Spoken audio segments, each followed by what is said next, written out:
Alright, so we're back at Blackstone. About to do an ammo check and also pick up a part and also sign off on a little something. Yeah.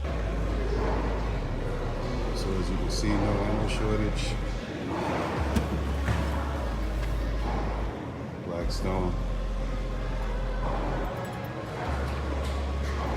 You always have ammo.